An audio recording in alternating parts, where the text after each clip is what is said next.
Hey there. I'm excited to announce this to you today. This is what you've been waiting for in your spiritual quest. This is something I've wanted to do for a long time, and I'm finally ready to announce it that it's ready to go. It's the Grief to Growth Community Circle. Now, this is a sanctuary where like-minded souls are united in their journey through grief and towards personal transformation. It's more than just a place. It's a beginning. It's a commitment to growth and understanding. Here you're finding not just a community, but you're entering a circle of trust and depth. You're going to engage with interactive coursework. You'll dive into exclusive podcast episodes and partake in discussions that illuminate the path from mourning to empowerment. This is a realm where every question is honored and every individual's journey is validated. To be part of this exclusive circle, visit us at grieftogrowth.com/community or look for the chat icon at the bottom of every page on the main website. Remember that entry is a privilege because I want to ensure that every member is as dedicated and genuine as you are. You must apply to join, but the journey within is worth every step. So go ahead and join us today. Check it out, grieftogrowth.com/community, and I look forward to seeing you there. Hi there. Welcome to Grief to Growth podcast. Your host is Brian Smith, spiritual seeker, best-selling author, grief survivor, and life coach. Brian believes that the worst tragedies of life provide the greatest opportunity for growth. Brian says he was planted, not buried, and he is here to help you grow where you've been planted by the difficulties in life. In each episode, Brian and his guests will share what has helped them to survive and thrive. It is his sincere hope this episode helps you today. Hey, everybody. This is Brian Smith back with another episode of Grief to Growth. And today I've got with me my friend, Susanne Wilson. I've known Susanne for about 5 years now. Susanne, in case you don't know, she's an evidence-based medium. She's a spiritual teacher. She's a writer. She teaches classes. She does events. She's written books. She has guided meditations. She does group and individual sessions. And we'll get into all the different ways that Susanne offers her services to connect with spirit. But I met Susanne about 5 years ago after my daughter had passed away, and a mutual friend connected us, and Susanne did a reading for me, which I still go back and listen to every once in a while. It was amazing. I felt like, it was weird. I felt like I'd known you forever because we were just having this conversation on the phone. So with that, I just want to say welcome to Susanne Wilson.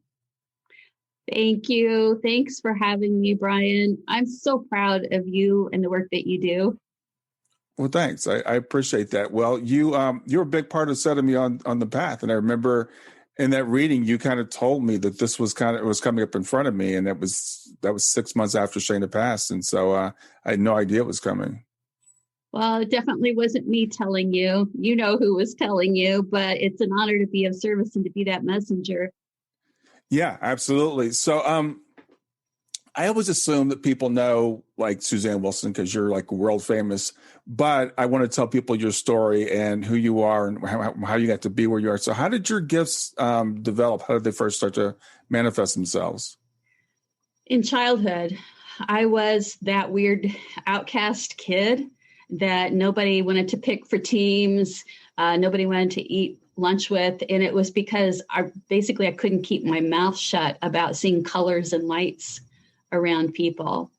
And that's a struggle. Don't you think, kids all just want to fit in, right? Yeah. Yeah. When we're kids, we just want to be normal. So how did that, I know you had a nickname when you were a little kid too, right? Crazy Susie. Yeah. You have done your homework. Well, I've known you for a long time. We've talked several times. So but I know that feeling of just feeling different and kind of feeling out of place. So how did that go for you in your child? How did that progress? Well, first off, I think a lot of your viewers and listeners can relate to feeling out of place or feeling like they don't belong. And it affects us in different ways. Mm-hmm. For me, it forced an inward journey at a very, very young age. And I'm talking about I was in Head Start, which is a program that I think they still have for low-income children to get a head start and to get a meal and to have some learning and development before even going to kindergarten.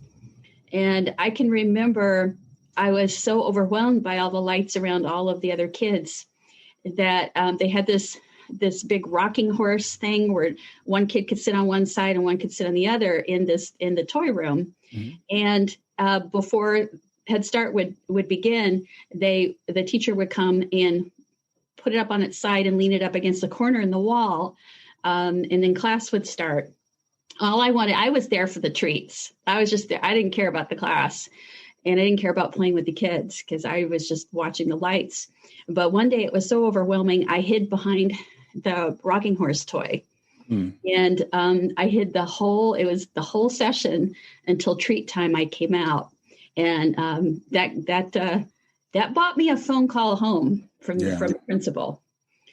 And so it was pretty much, it was like a roller coaster after that of me pretending to be sick so I didn't have to go to school.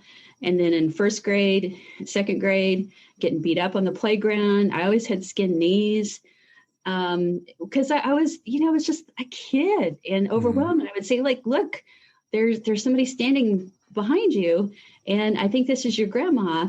And of course, the other child would look, and if they weren't tuned into it, they'd think I was messing with them. I don't blame them for calling me Crazy Susie. Do you? Yeah, little kids are just they're going to do that. But I think it's interesting. A lot of people come in somewhat tuned in. I think that kind of goes away usually by the time we go to school. But for you, that stayed on, and you could see these spirits. So, did you talk to adults about it? How did adults react? Well, you're right. In the first 4 or 5 years, especially, kids, if it's encouraged, they can tune into loved ones around them or angels, imaginary friends. Mm-hmm. And for me, it wasn't going away. It was getting stronger and more clear to where I did talk to adults. I told my mom, I'd say, Mom, that man is purple. Mom, that lady is green or whatever. And I didn't know what any of this meant. But at some point, she called in her dad, my granddad, who was a Presbyterian preacher. And as it turns out, a closeted medium himself. Yeah. And when he asked me why I was faking sick to not go to school, I said, because, I see these things, but he didn't know to what extent I saw them. So I told him, and I said, it's a problem at school. And to my utter shock and relief, he said to me, I see them too.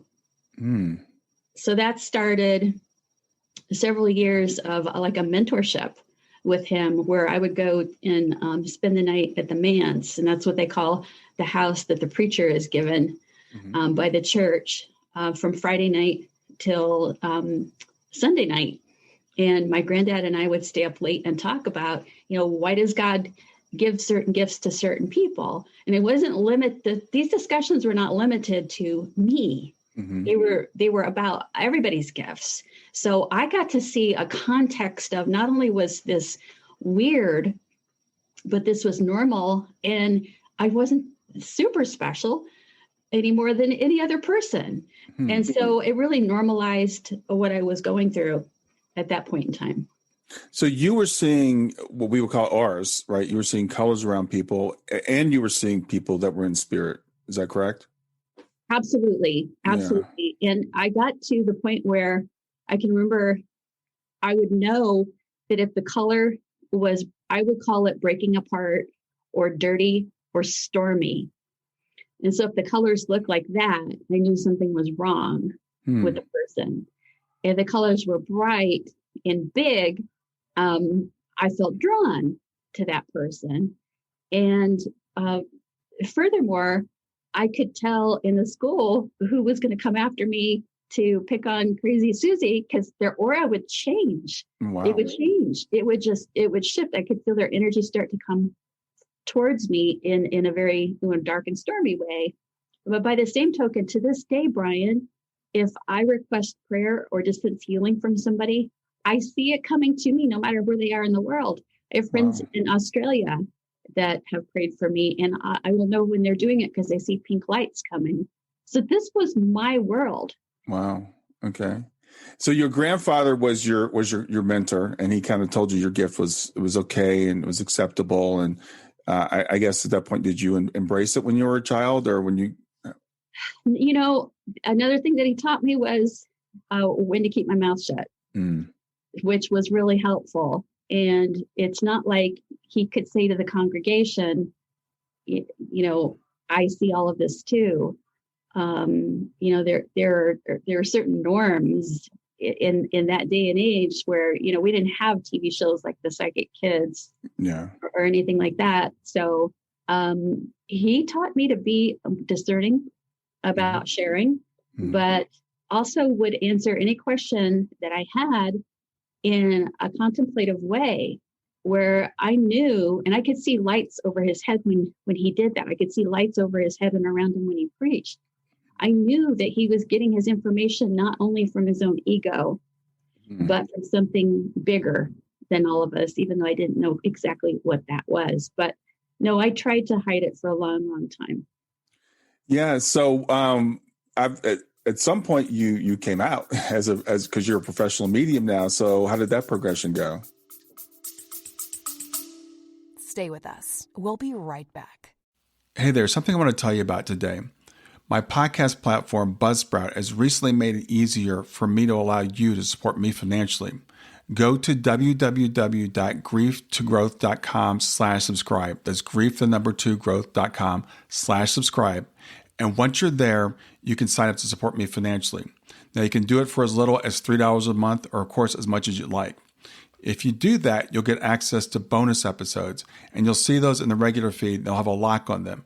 But when you become a subscriber, you'll actually get access to your own private feed, and you'll be able to listen to the regular podcast along with the bonus podcast for the subscribers. I want to thank you for listening. I want to thank you for sharing the podcast. And I want to thank those of you who support me financially. Have a great day, and on to the episode. I was always going to seminars and trainings in my 20s, 30s, and in my 40s, but it was a secret. And I would do readings set up by a friend. And I said, you know, I've got to swear you to secrecy because this is not what I do. I actually had a great career that had absolutely nothing to do with spirituality. First off, my bachelor's is in management. My master's degree is in public affairs policy. It's an MPA. And I worked in academia. I was an administrative director for a Center for Leadership and Innovation for a university. I've also worked in the School of Medicine as an administrative manager. I ended up leaving academia for the so-called big bucks in the corporate world and worked in human resources development. But I was never happy. There was this big black hole I was always trying to fill. I filled it with shopping, with cars, toys, like for the waterway, because we lived in Florida at the time. And it really took a wake-up call to say, look, there's a reason why you're not happy. There's a reason why you keep looking for something more. I was even in a PhD program and working about 55, 60 hours a week for a $5 billion company. Wow. And it's like, none of this is making me happy. And one of my favorite quotes is John Lennon saying, life is what happens to you while you're busy making other plans. So in 2007, which is only 14 years ago now, I had a near-death experience. And I felt so much love and compassion that is it's one of these things where this is who I am. Yes, this is what I've been looking for. Wow. In just a minute of going out of my body, I had anaphylaxis. An injection was put into me. I came right back into the body.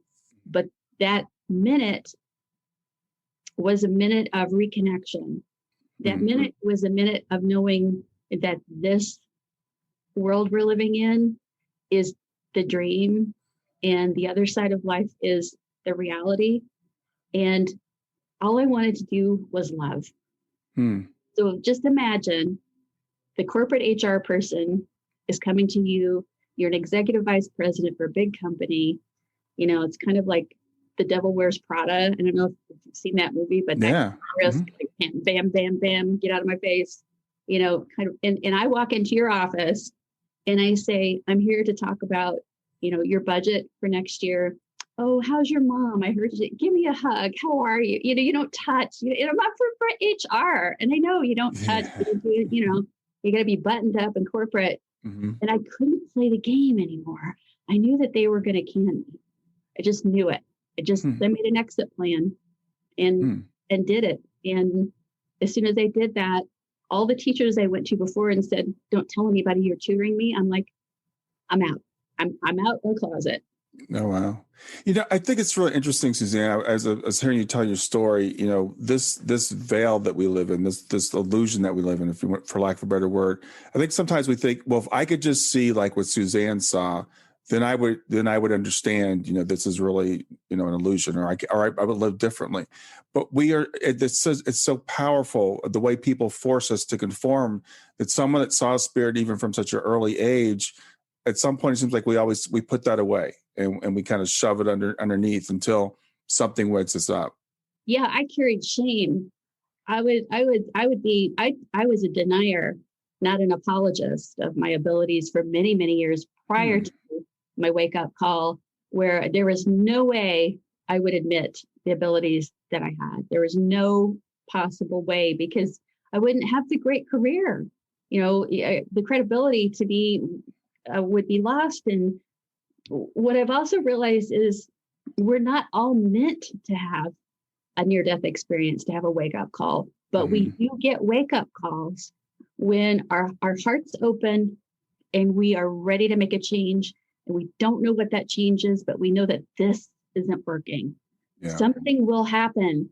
I have a friend who was in a very bad car accident where the car rolled, and she walked away without a scratch. And that was her wake-up call. I know someone else who lost a child, which, you and I both know a lot of people who are in that club that nobody wants to join. And that was a wake-up call about how to live their life. So I think the thing is, we're here building our trust. We're here on earth in this 3-dimensional world, building our trust that God is within us, trust that no matter what happens, we're blessed, and trust that everything is going to be okay. And how you get to your trust is a function of your free will. It's going to be the choices that you make every day. But, yes, it's about love and compassion. Yes, it's about identifying your gifts and leveraging your gifts for the world. But it's also you're building trust. Do you know what the number one wish on the wish list is for all my students in any of my classes ever? You know what it is? What is it? I want to trust what I'm receiving. Yeah. I want to trust. That's the number one wish. And how do you do that? You take risks, you take chances, you work with your abilities. You keep a journal. You track how you're receiving information, the signs, symbols, synchronicities, dream visits, and you have to build your own trust in your own life. You can have everything ripped away from you in an instant, but if you trust, something is being put in place for you. If you trust, it's like a circular. I'll trust that if I trust, I can trust that. And I come back to that word constantly, and it may sound silly, but it works. And I can breathe trust. I breathe trust in. I breathe it in. I'm seeing it coming in through my heart. And, that's sustenance. That's the activation of the divine source within you. So, with anybody watching or listening, you don't have to have the near-death experience to build your trust. You just have to get up every day, put one foot in front of the other, and honor that day. Thank you. I have another day. Use me as your instrument. I'm honored to be of service, divine source, and I trust that no matter what, I am blessed. That's it. Every day, it's a simple practice. You'll get there. Yeah, that I think what you said was so profound, and it's interesting. This has been a long journey for me to get to that point of trust, and it is a practice, and I'm starting to get there. But it's interesting how, as humans, we seem to have to be woken up by something. a lot of times. And it doesn't have to be a near-death experience. It could be the death of a loved one. It could be the loss of a job. It could be a number of things. Or we could just choose. That would be the easy path, to just choose to take the journey. But it seems like that's not the way it works for a lot of us. But there's also this thing of, and I heard you say this, chasing the thing that's going to make me happy. And we're looking for that something to fill up something that we know is missing in us. And we chase all these different things. Yeah. Well, and when we're chasing more and more and more, we're chasing things that are elusive, careers, reputation, money, all of it is temporal. It's connected to time. What is timeless is the soul. And the soul yearns to live one day at a time, one moment at a time. And it's not thinking about acquisition of this or that. Those are strategies. Those are objectives of other things. The soul's mission is to learn to trust. When we do trust that everything's going to be fine no matter what, you wouldn't believe the opportunities that come into your path that are better and bolder than you imagined. And it can be so simple. Life doesn't have to be as complicated as we make it. Stay with us. We'll be right back. Hi there. I'm really excited to tell you about my latest ebook. It's 4 lessons that you can learn from the near-death experience without going through all the trouble of dying to learn them. I've been studying NDEs for several years now. I am completely convinced that not only are they 100% real, but that there's some very universal wisdom that we can get from the near-death experience. And I've distilled that down in this book into 4 short lessons. And I've also given you all the reasons why I believe that NDEs are absolutely real. So go to www.grieftogrowth.com/NDE lessons to pick it up for free. www.growth2growth.com/NDE lessons. I hope you enjoy it. Yeah, I know it had to be a big step for you to take that trust, though, when you said, I'm going to give up this corporate career and I'm going to go out and become a medium and let my gift shine. So how did that path open up for you? Well, that is another interesting thing. I was really just so upset that I was allergic to mold. We'd been living in Florida for a long time, and I kept having all these sinus problems, which is actually what led me to have allergy testing, is what led me into an anaphylactic shock, is what led me to leave Florida. And it's like, let's cash out, sell the house, sell the boat, sell the cars, all of it, and leave. And I had visited relatives in Arizona. And when I was in Arizona, I trusted it because every place I went, the land seemed familiar, especially when I got up around this area of Carefree and Cave Creek, where I am, which is just north of Phoenix. I would get these little flashes of, I've been here before. It was around 1870 something. Okay, it wasn't in this life. I'm not that old. Yeah. And so I thought, okay, there's some connection here. Just on trusting that I'm connected to this land. Life was uprooted and replanted, and it's been amazing. It's one thing after another in terms of who you meet and where that leads. But I get off track when I start trying to plan very far ahead, and I want to get this and I want to get that. And I find that, my lesson, and it may not be your lesson or someone else's lesson, but my lesson is really patience with the trust. Interesting. Yeah. Yeah, it really is. When I just go a day, a week, a month at a time on goals and objectives, I do much better. And I think what we're finding through the coronavirus and everything that people are going through is that our expectations of who we are and how we fit into the world are being tempered. Yeah. And we're being redirected to our own village. Wow. We're being redirected to look at our neighbors and how can we help them.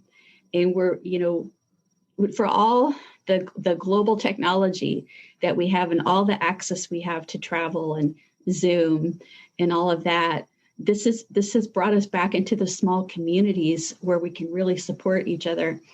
I have neighbors ringing doorbells, and just you go and they're not there, but there's a note. Do you need anything? Nice. Yeah. Or I'll bake a casserole, you bake it, we'll split, we'll each have something, and I'm one of the really fortunate people in that I'm not paycheck to paycheck. I'm not wealthy by any means. But it's just a small example of we're looking back to our community again, and it's slowing us down. It's causing us to rethink priorities. I don't feel like coronavirus was done to us by anybody or for us by anybody cosmic. I don't think it was some divine plan. That's not been the information I've gotten from the other side. I think we on Earth created it through our free will choices. It got created in the quantum field first, where our spirit people could see, if they were looking, they could see, wow, they got something big coming there. Yeah. But having said that it wasn't done to us or for us cosmically, we can take advantage of the changes that it's brought to us. And I like this because what I see now is that we really are in this age of Aquarius, where more and more of us, anyone who wants to, can learn how to trust their intuitive voice, can learn how to make their own direct connection with guides, beloved people, and pets in the light. They don't have to go get readings anymore. I think we're in an acceleration of that time. And I'm hoping to see it all come to fruition before I leave this incarnation. But yeah, my life is an example of giving up what I thought would make me happy to do what makes my soul sing. And that's what I wish for people, whatever it is, do what makes your soul sing. Even if you can't do it 8 or 9 hours a day, you can still do it at some point. Yeah. I want to go back to what you said about trust, because that's one of my big things, and you talked about, instead of making these long-term plans, maybe look a little bit closer. And that's been my problem for a long time. Like, where am I going to be in 20 years, or am I going to be in 30 years? And I'm really starting to bring that focus more into, like, do I have enough, like, for today? And that's made me a lot more peaceful, and just trusting that that's going to be there in the future. And as you were talking, it reminded me of the story in the Bible, the manna story. The Israelites in the desert, and they only got enough manna for one day. And then on the Sabbath, they got enough for 2 days. But it was to be taught to trust, like, on a daily basis. And I think in our society, especially, we tend to think too long term, and we have these rigid plans, and we just get all worried about what's going to happen to us in a couple of decades. Yeah. And as a preacher's kid yourself, you've heard enough of the teachings, especially the New Testament, the teachings of Jesus, which was that, with the faith that we have, that he works through us where we are. And so many people before COVID were telling me, not only did they want to be able to trust their own inner voice more, but also they felt that they had no purpose in life. Yeah. Or there must be a purpose, but I sure as hell don't know what it is. And I see that changing now too, because we find our purpose through service. And there's a lot of opportunities for service right now, whether it's checking on somebody, whether it's raising funds for somebody, that's, out on the street, lost their jobs, lost their business.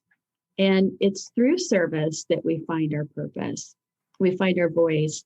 God uses us right in place where we are.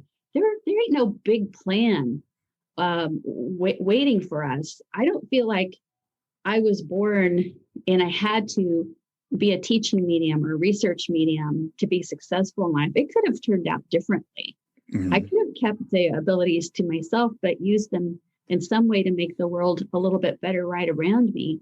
And so I'm not any more special than any of you, you know?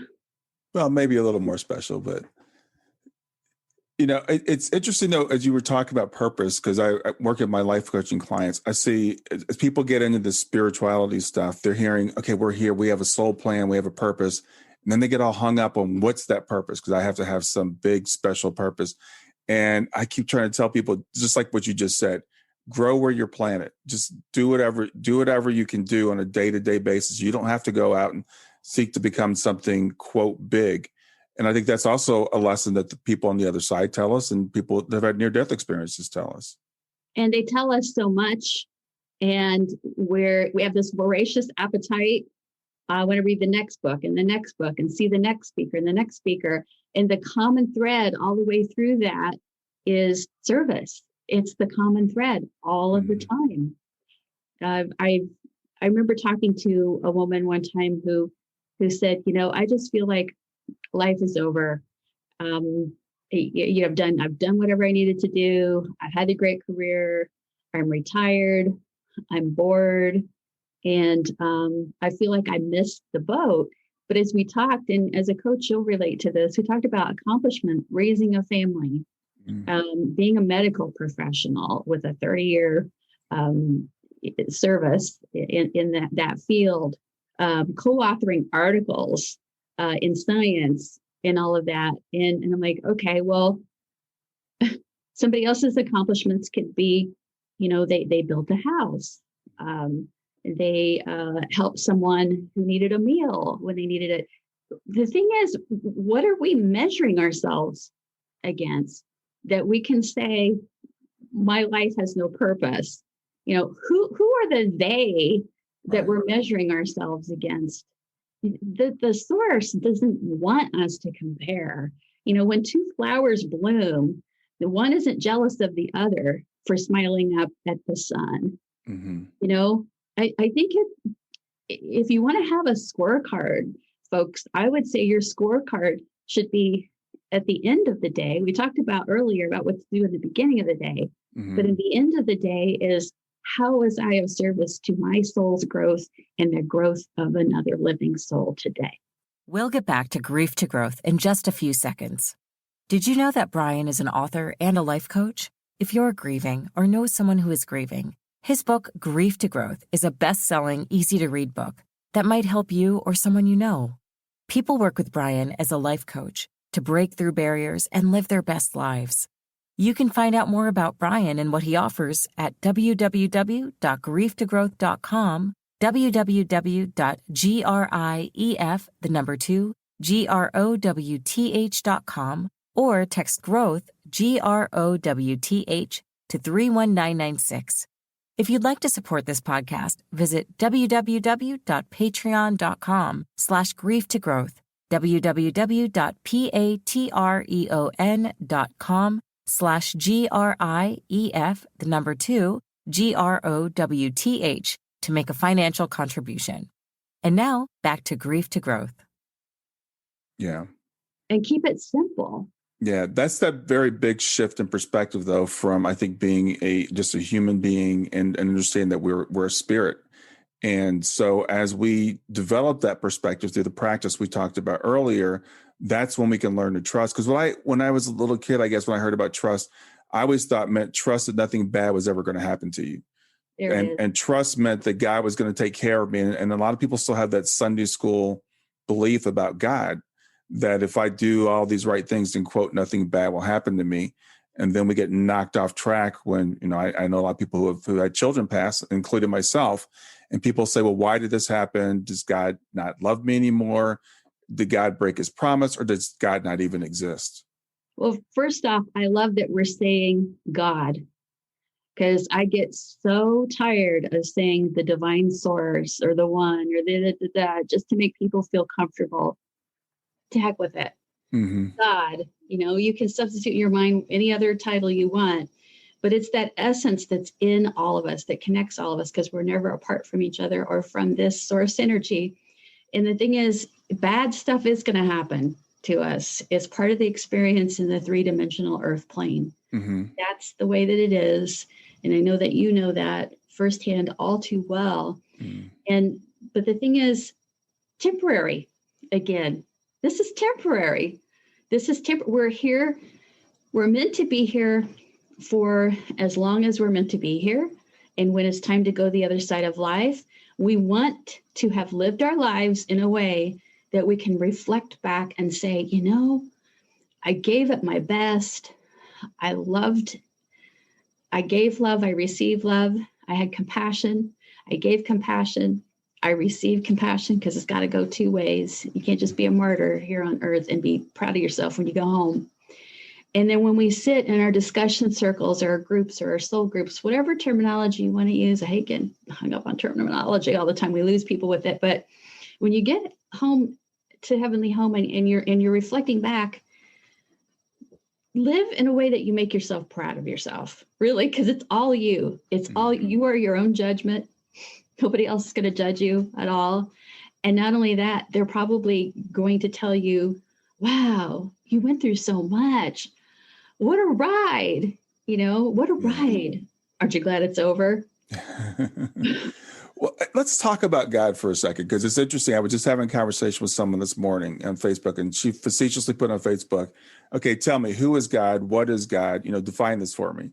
And, you know, that happened today. This was today. This was this morning. Oh, that's funny. Okay. And I'm like, the thing is, I go back and forth on the term God, because there's so much baggage associated with it. And what you just said, I think, was really profound. You said, when we go back, we're only going to judge ourselves. And a lot of people look at God as the judge. You know, that's one way people look at God. The white man with the long white hair and the long white beard and a robe? Yeah. So let's talk about what God means to you. What does that term mean to you? I feel that our souls are in a constant conversation with God, the source energy, because it is who we are. We are made in its energy, in its form. Okay. And that we're an expression of this. This is pure love, but it's not the soft, gushy, mushy, cuddly love. It's the love of, I'm going to throw you into the fire and you are going to jump out and you're going to nurse your wounds, and you're going to be so strong that when somebody else comes before you who's just come from the fire, your arms are going to be out wide because you know exactly what it is. And so the essence of God is activated in us in our worst times. And no experience that you have is wasted, because the experiences that you have make you who you are. And furthermore, they can help prepare you for when your brother or your sister is having a similar experience, which is why I'm so happy with the work that you do, because you're using your own experiences in a soul way, in a godly way, to help the next person. And when we do that, it reinforces our learning. It reinforces our growth. It reinforces our vibration, that I think we're closest to God when we're in agony, because we've dropped all pretense of, well, I'm Susanne Wilson and I am pretty well known and I have my own office and you know, forget that. It doesn't matter. It doesn't matter how much to me anyway. I could walk away anytime if that's what God calls me to do. But the thing is, when we're in agony, that's when we can say, I know I'm a soul at essence, and I feel the oneness. I feel the closeness. But that's also when we need a brother or sister to see us and hear us. Not necessarily fix us, but to see us and hear us. And that's God at work. Where two or more are gathered, I am there. So it really comes back to service every time, Brian. Every time I have this conversation, and I get these I have the privilege of having these kinds of conversations. Not recently because of certain circumstances, but over lunches or whatever. Yeah, with some great thought leaders, the world's finest minds. And it always comes back to God is service through you. Mm-hmm. Yeah, I really like what you said. And it's some people that would seem counterintuitive, that if you want to be happy, you need to serve other people, and Jesus told us that. And it's a lesson that we really don't want to hear. But when you start to realize, like you said, we are the essence of God. We are all connected. We're all one. We're actually all one giant organism, if you want to look at it that way. So when we help others, we're actually helping ourselves. But I was just talking with a client yesterday, and there's a very career-oriented person, and they were saying something about like the last 30 years. If I don't do this, then the last 30 years are wasted, or something to that effect.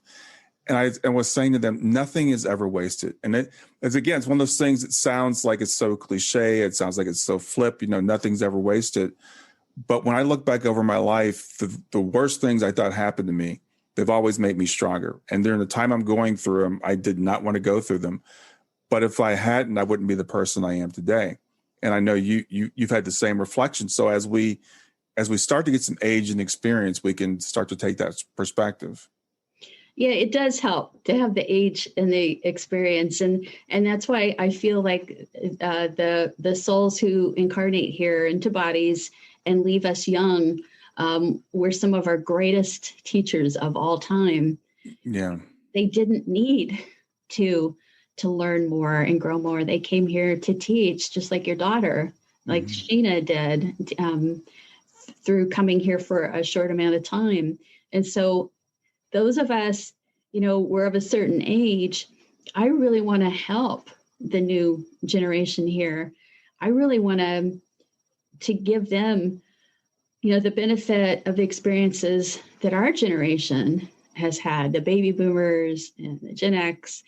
And they're coming into a completely different world in their teens and their 20s right now. And there are souls in the new generations that are coming in fully equipped to lead us through this entire shift that we're going through in the world. But there are others here that I think it's going to be a very, very different world for them. I think that they're going to be in contact with the spirit world almost as easily as us just picking up a smartphone and hitting a button. And there's some very, very special souls that are coming up around us. And in fact, I'm going to predict that over the next decade or so, that you and I are going to learn a lot from some very, very young souls that are probably only about 18 right now. We are going through a big change. I can't even articulate it. Yeah, you were mentioning that a little bit before we started recording, because we were talking about, 2020 has just been horrible for almost everybody I know. I don't know anybody that had a good year in 2020. No. So what do you see coming up for 2021? A renaissance. I really do. I see a renaissance. I was telling somebody the other day, it's almost like that age of the flapper. And after Prohibition ended and people were out and not just partying, but gathering and celebrating and all that. So we'll go through sort of like a very superficial period of, oh my God, can you believe it? We're finally out of the house and all of that. But something much deeper than that is going on right now. And it has to do with a shift in the priorities around what we define as success and being successful in this world. And I think the huge gatherings of conferences of 600 or 700 or 800 people are going to be extremely rare for a very, very long time. Ultimately, we'll be beaming ourselves in holographically if we really want to feel like we were there. But for now, I've been on Zoom for going on 3.5 years. So this wasn't new to me, but everybody's on Zoom now. So the world will seem smaller, but what's going to happen is I feel, and I'm hearing this from the spirit world, that our communities will become more important to us, our physical communities, and talking to each other and trying to level the field and fix disparities within the communities and actually caring about other people that are hurting instead of turning away. So I see more compassion being built up right now. I also, I've said it a couple times here. I also feel like what was woo-woo, right now or even 5 years ago will be mainstream. And in the not too distant future, we're all going to be mediums, not necessarily doing it professionally, but definitely for ourselves. I also feel like people will have relationships with angels and flat out say, I talk with angels. They give me information. They comfort me. I mean, we're just, our world has broken open to other dimensions. They're right here. They're right here. Heaven isn't up there or out there somewhere. It's right here in a higher frequency. So fast that most of us can't tap into it. And that's changing. And our young folks on the planet right now are going to be leading us through it. Wow. I hope you're right. I really do. The one thing about this virus, back in March or so when we were hearing about it, I was hoping it would be a time that would bring the world together, that we would come together and fight it as a common enemy. And frankly, I've been disappointed the way things have gone in 2020. So maybe that's a little bit down the road when we actually learn the lessons. Even though I think a lot of young people are learning the lessons right now. They are. Yeah. They are learning the lessons. And a lot of them are very smart because they sit back and they see, this debate over here and this rage over there. And they're just sort of, it's interesting. And it's like they're a lot of them are collecting data almost. And they're ready for the new paradigm. Yeah, I think they are. I think these are the folks that they're going to be administering our Social Security one day. They're going to be taking care of us, and I think we need to take better care of them. Yeah, I agree. And my daughter is 25, and so she hangs out with people, her age, of course. And I get to talk to some of these kids, and they're already kind of jaded about the materialism, and it's kind of in a weird way because they've already been told you're not going to be able to have what your parents had. So they're like, well, we're not even worried about that. We're all about experiences. So they just already have a different mindset than we had when we were that age. When we were told go out and be successful, and they're like, no, I'm really more worried about being happy. I'm worried about being fulfilled. Yeah, and they're not afraid to not only pivot but just walk right off the cliff and trust that either a bridge will form beneath their feet or they will learn to fly. Yeah, and that's the fearlessness and the boldness that is going to be able to lead us into the new world. Yeah, well, I'm looking forward to that. Let's talk about some of your offerings, what you do, because you're available in so many ways. You have so many things out there. One of the things I want to talk about is your book, Soul Smart, because so many people come to me and say, I work with a lot of people whose children have crossed over, and they're like, how do I connect with people on the other side? So, what would you say to someone that asks you that question? I would tell them start with an ABC 1, 2, 3 list, and then riff off of that, whatever works for you. And I think you're right. That's exactly what I designed Soul Smart to be for people. I also tell them, do not fear the dreaded meditation, because people will tell me, I can't meditate. I'm never going to be able to connect. What do I do? Your meditation can be taking a walk with a clear mind. Your meditation can be focusing on your breath, your breathing. But it's very important to leave the door open for the spirit people to connect with you in whatever way is working best for them and you. And so you may ask, meet me in meditation, and feel nothing happened, and you may get a dream visit the next night. So that is my suggestion, is to be open-minded, observant, and journal. It's very, very important. When I do meet every month, people don't have to come every single month. They can just come on a one-off. I call it Chat with Spirit Guides. And we do a 2-hour session where in the first hour, we take on a metaphysical topic. And then we take a very short break, and I come back with messages from spirit guides to help people. And so they're learning, they can see me connecting with their guides and my guides, and they learn how to do that. And a lot of times the relationship with a spirit guide, they can become the gatekeeper that helps you to connect with your own spirit people. Sometimes it's easiest for easier for us to trust a third party. I've gotten to know my spirit guide. They've done an exercise to confirm that they're real, not just my imagination. They'll help bring my daughter to me. So there's lots of different ways. You just have to experiment and trust. Yeah, well, I know in your book you outline a lot of those ways, and there is kind of a ABC 1, 2, 3 kind of way to do it. The other thing I've found is a lot of people, and you touched on this, they're like, I want to connect with them in a certain way. I expect this sign or that sign, and the big thing is people want dream visits, or and I've talked to people say, I've got nothing from my loved one, and I'll ask them, they'll say, well, other than this, they'll tell me some incredible sign they had, but I didn't have the dream visit that I wanted. Oh, I got something to say about that. Yeah. First off, there's methods that you can try, but second off, one of the most important things you can do if you're wanting that dream visit, you haven't gotten it, talk to your family, talk to your close friends, tell them, I've been asking for a dream visit. Have you gotten one? Oh, yeah. And I can't tell you how many times a student has come back and said, I did what you said, and guess what? My cousin, 2 days after my loved one passed, saw my loved one and and they didn't say anything because they just thought it was crazy. But I asked, like you said, why does that happen? You know why that happens. Why does somebody else get the dream visit and you didn't get it? You know why, right? Well, I know sometimes we're kind of blocking it with our grief. Yeah. Yeah. And we're pulling so hard on the energy. Come on, darn it. Tonight's got to be the night.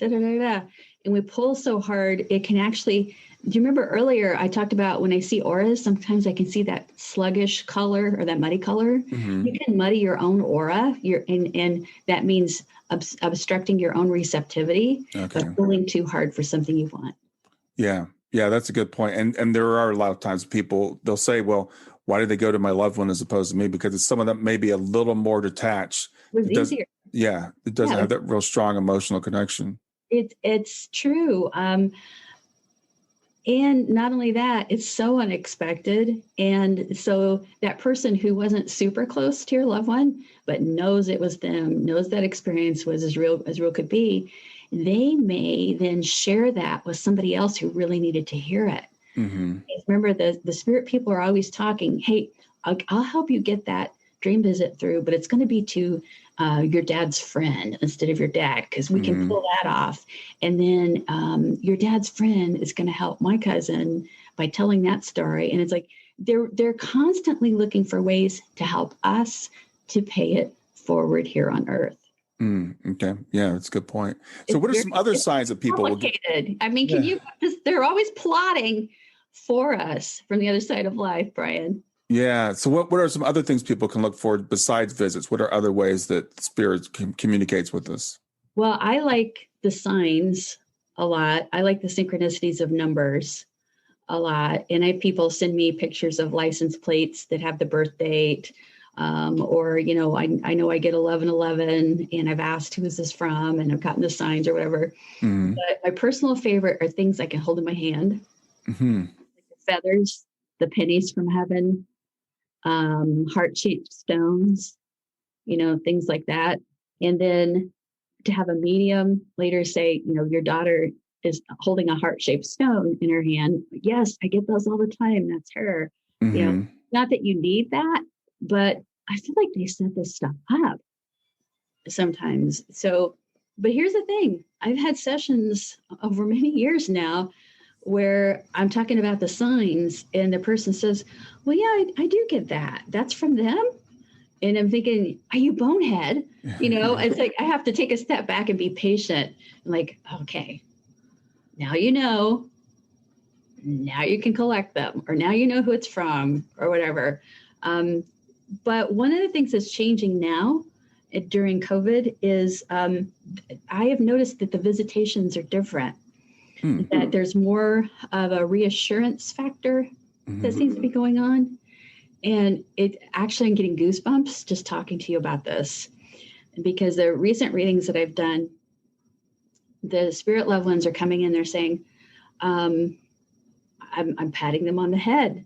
And I say, okay, I've already given identification and evidence. They know it's their loved one. And then I say, she's showing me she's been patting you on the head and kissing you on the cheek. And the reactions are like, Yes, I feel static electricity on my head, and I feel this wind on my cheek. And I've even said, "Is that you kissing me or touching me?" I've seen a lot more touch, feelings of presence. I've seen an increase in electrical manifestations, like light bulbs flickering off and on.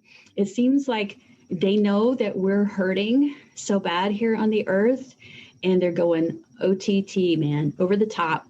Yeah. With the physical manifestations. So anybody hearing that saying, I want me some of that, ask and observe. It's good to know to look for that because, again, I found the same thing. I've had people say, I've never gotten signs, and then they'll start to talk and then they'll tell me about, I felt this touch on my face or my ceiling fan. In my case, my ceiling fan turns on and off all the time. So that happened just a few days ago. That ties it something about I haven't had a sign in a long time. Next thing you know, the ceiling fan comes on high speed, the light comes on high, and the remote will not work to turn it off. So it was on for like 2 days. Okay. Good job. That was a lot of work. Yeah. So what I'm saying is, when you ask for those signs, and be on the lookout for it could be any type, and it could be anything. I think sometimes they'll put people in our lives. I was talking to a young woman, and she was saying she hadn't had a sign. Her mother had passed away, so she was really upset. And she goes out on the street, and she's taking a walk, and she's crying. And this woman stops her. This is in London, so in the streets of London, major city. The woman says, "Are you okay?" And she says, "Yeah, I'm okay." And the woman says, "No, really, are you okay? I can tell you're upset." And she tells her, "I lost my mother, and I'm really young, and I do." And the woman says, "Well, I lost my mother at a young age too." And she starts to share the story with her. And the young woman thought her mother was older when she was born. She said, "If she had been younger, I would have had her longer." And the other woman that she'd met said, "Well, my mother was really young when she had me, but she died young." So anyway, they shared this story, and this woman's telling me the story. I'm like, I'm getting goosebumps as she's telling me. I'm like, that was a major sign from your mother that you met this woman. What were the odds? And the woman who she met said, "I never walked this way. I just happened to walk this way today." Oh, wow. Oh, these are the things that I live for. And here's the thing too, is it's so easy to brush off. It's so easy to say happy coincidence. Mm-hmm. It's so easy to just not even think about it again, but don't do that. Just, say, "Thank you. I really appreciate that. Can you do something like that again sometime?" Yeah. Because we've found that gratitude begets more communication. It just does. It's something to the love bond, to raising the vibe. It gets them all excited. It's the best. And if you can be happy as though it happened to you, when your friend gets something like that, that helps you too. Mm-hmm. Yeah. We always say in How We Parents Heal, a sign for one is a sign for all. So we share the signs amongst ourselves, and we get just as happy, and then that seems to just perpetuate them. And it seems like also whenever we're together as parents, our kids are together and they work together on signs. Oh, wow. That's cool. You were asking me about some of the work that I do, and I have to tell you, I've seen a big trend in more people getting past life regressions. Yeah, lately. That's interesting. And I think what's happened is people have asked me to regress them to find out if they lived through the Black Plague, mm-hmm. or if they lived through the 1917 flu or died in it or something like that. And none of that has come up at all. Mm-hmm. But what is coming up is I found that by looking at who you are as a soul over an arc of time, like a couple of different past lives and the lessons that you've learned, it helps put into perspective why you're going through some of the things you're going through today and now. And you don't have to go into somebody's office. I know nobody wants to go into an office because of COVID, mm-hmm. But there's a lot of great, MP3s and regressions that you can do on YouTube or whatever. But I definitely say if you have free time to start doing some past life regressions, it will be some of the most comforting things that you can do for yourself. It's a great gift. I think it's better than going for continual reading after reading after reading every few months or whatever, because it's like it cuts right into who you are as a soul. And what we're finding is that those people who feel that they've lost everything or they've lost a lot this year economically, or, someone has passed or whatever, they will oftentimes meet up with the thing that they've lost or the person that they've lost in the past life. And they'll see the connection between what happened then and what happened now. That's just another healing modality that I see getting super popular. The reason I'm saying this is because what I'm going to tell you next is the theme for 2021. It's the year of the healer. So what is this, December 29th that we're recording? December 29th today? Yes. Yeah. December 29th, 2020. One of the worst years of everyone's life. 2021 is the year of the healer and the healing. So whether it's Qigong, Tai Chi, Reiki, mediumship, working with your intuition, past life regression, whatever it is, find what resonates with you and put on your own oxygen mask first, work on your own healing first, and then look to help others. So coaching, like what you do, it's your year. And those of you who are working in the healing, that's one thing. But those of you who are like, I have nothing to do with that. Oh, yes, you do. Let all of that you do be done from compassion. Yeah. Let all your thoughts, words, and actions be done from compassion. Because if you can match the healing vibration that's opening up right now for next year, you will know that you're fulfilling your soul's purpose. Yeah. And it's going to be in the little things. It's going to be in the little things that you do. So find something that you need, even if it's just walking, even if it's just kinetic activity and movement, to make yourself feel better. And then pay attention to like the most innocuous interaction, somebody in line at the grocery store or whatever, could be an opportunity to help somebody else heal just a little bit more. That will raise your vibe and make your path easier. Do you know the number one thing you can do to be more intuitive is kindness? Because when you're kind to somebody else, you're plugged into the matrix fully and firmly. And that boosts your intuition. So that's like the main message I have. Wow. I love that. That's awesome. And one thing I will add to that is, as sometimes we think self-care is selfish. That if I'm taking care of myself, I'm not being an outgoing or an outreachy person. I'm not sure anybody thinks that anymore. Well, maybe not this year, because I think we're getting a big lesson on that. But I want to say is, as we heal ourselves, we heal each other, because we're more collective than we realize. And that's something that I'm coming to learn, is that we are all one. In a sense. So if you want to heal somebody else, heal yourself first. Preach. Yeah. Preach. Absolutely. Yeah. And if you haven't gotten that yet, you will, because the shift into this new world is happening. And we can go into it kicking and screaming, or we can go into it trusting. Yeah. Well, I want to say, I want to talk about your other offerings. I want to tell people, before I forget, your website is carefreemedium.com. So people can find everything you offer, because you offer, as I said at the top, you've got classes, you've got events, you've got meditations. Your meditation, is it called Hereafter Now, the guided meditation through the afterlife? I have 4 that have been out for a while, and 2 new ones that I'm just waiting for my studio time. Yeah.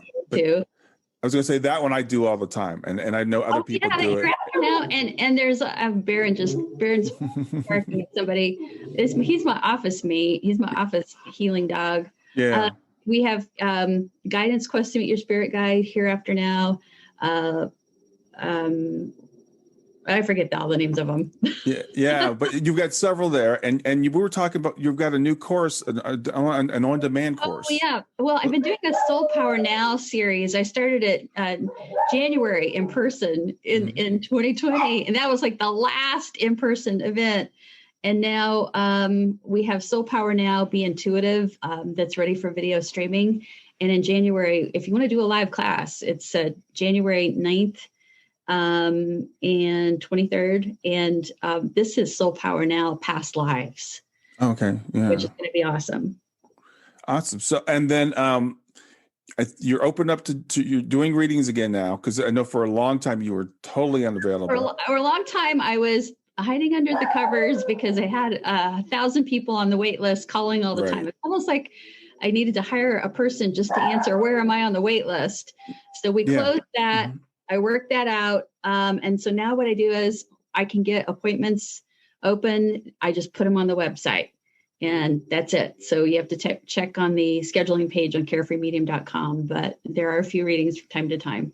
Yeah. Well, I was fortunate to be one of the people that got one of your readings, like I said, about 5 years ago. You were on there right before the wait list blew up. Yeah. Like, oh my God, 1,000 people. But I really appreciate you. I knew that you were already being utilized by God in the best possible way, but I see even more coming for you. And I'm not predicting your future or anything like that, but I'm just saying you are where you're supposed to be, and thank you for being who you are.